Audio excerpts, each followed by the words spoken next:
ভাই আপনি তো ঢাকায় মানে ফলি চিকিৎসার সাথে আপনি শুরু থেকে ছিলেন, চট্টগ্রাম থেকে ঢাকায় গেছেন। এখন একটু হ্যাঁ, হ্যাঁ। বলবেন যে ফলির অবস্থাটা কি, ডাক্তার কি বলেছেন এবং তার অপারেশনের সর্বশেষ তথ্যটা কি?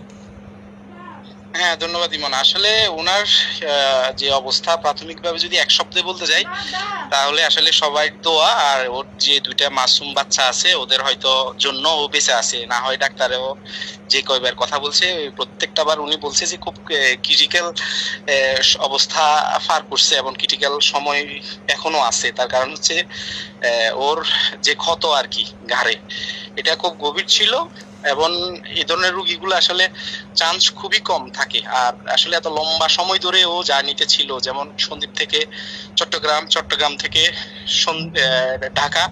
তো আসলে লম্বা একটা জার্নি। এই জার্নিতে আসলে প্রপার ট্রিটমেন্ট দেওয়ার মতো সক্ষমতা ছিল না, কারণ আমরা চট্টগ্রামে যখন ছিলাম তখন ডাক্তার বলছিল যে ওনাদের যে ইকুইপমেন্ট প্রয়োজন এই ট্রিটমেন্টের ওনাদের কাছে সেগুলা নাই। তো ওনারা রেফার করছে ঢাকাতে।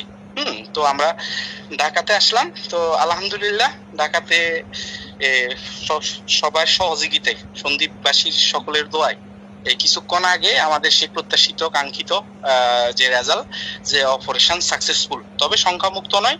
48 ঘন্টা ওনারা ওনাকে পর্যবেক্ষণে রাখবে। তো ধারণা করা যাইতেছে, আমরা আশা করতে পারি ইনশাআল্লাহ সকলের দোয়ায় উনি সুস্থ হয়ে উঠবে। এটুকু আমার কাছে সর্বশেষ তথ্য।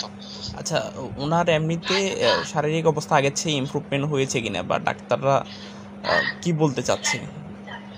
না, এখন আসলে কিছুক্ষণ আগে অপারেশন হয়েছে, এই বিষয়ে কোনো তথ্য আমার কাছে নাই। তবে এটুকু ডাক্তার বলছে সময় সাপেক্ষ, কারণ ক্ষতর গভীরতা অনেক। হ্যাঁ, আর ব্লাডিং হয়েছে অনেক বেশি। যদিও আমাদের ব্লাড ফাইটার্স, আমাদের ভাইয়েরা, আমি কৃতজ্ঞ। ঢাকা তো 4 জন লোক, 4 জন ভাই ইমিডিয়েটলি আসছে আমাদের সাথে কন্ট্রাক্ট করে, এবং পর আরো অনেকে সাড়া দিছে, যদিও আমাদের ব্লাডের প্রয়োজন ছিল না। তো ওনাদের সবাই সহযোগিতায় অবস্থা একটু স্টেবল, আগের চেয়েও ভালো আমি বলবো। ঠিক আছে ভাইয়া, থ্যাংক ইউ। এটুকু। ওকে। আচ্ছা, ধন্যবাদ।